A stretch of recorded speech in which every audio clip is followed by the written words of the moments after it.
Vu les menaces, les intimidations et l'imminence du danger qui s'installe autour des autorités de la transition malienne, les Maliens vont devoir sortir encore, ce vendredi 13 mai au boulevard de l'Indépendance de Bamako, pour les apporter leur soutien.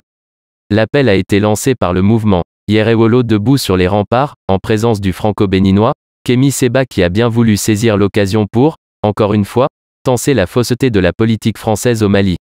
Décidés à ne plus baisser les bras, les Maliens et singulièrement les militants et sympathisants de Yerewolo debout sur les remparts se feront encore entendre.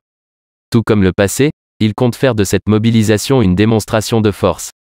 Cela, pour prouver à l'opinion nationale et internationale que les hommes à la tête de la transition malienne bénéficient, malgré toutes les critiques et dénonciations à leur égard, encore de légitimité, du crédit et de la confiance du peuple. Au cours de cet appel à la mobilisation où il a voulu prendre part, le panafricaniste journaliste Kémi Séba n'a pas daigné mâcher ses mots.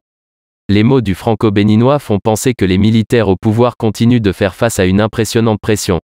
Cette pression existe au cœur du Mali, pour ce qui concerne les laquais à la solde de la France. Mais elle vient aussi de l'extérieur du Mali, pour ce qui concerne les soi-disant pays amis prêts à déstabiliser le pouvoir en place, pour des fins inavouées. J'appelle à la mobilisation, ce vendredi 13 mai 2022 au boulevard de l'Indépendance de Bamako, pour soutenir les autorités et les forces armées maliennes, FAMA, exprime le défenseur de l'unité et l'émergence africaine.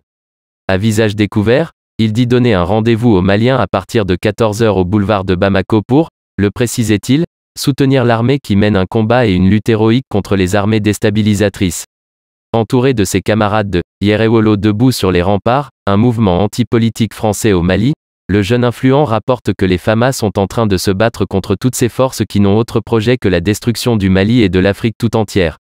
Vent debout contre toute manigance contre les Africains, l'intervenant a voulu encourager, de par cette sortie, les Africains en général, mais les Maliens en particulier afin qu'ils ne renoncent pas aux nouvelles combats enclenchés par les hommes à la tête du pays au Mali.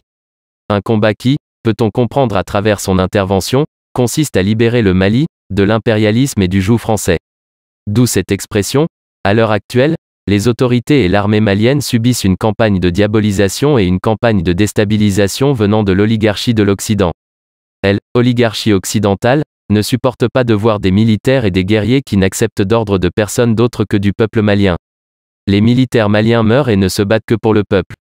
Ces militaires, a-t-il poursuivi, donnent tout pour l'Afrique et pour le Mali. Ils risquent leur vie pour le Mali. La CEDEAO essaie de les faire pression. De l'autre côté, l'oligarchie occidentale essaie de les déstabiliser, conclut le jeune panafricain. Les Maliens accepteront, cette fois-ci, d'humilier les détracteurs des nouvelles autorités en sortant massivement ce vendredi?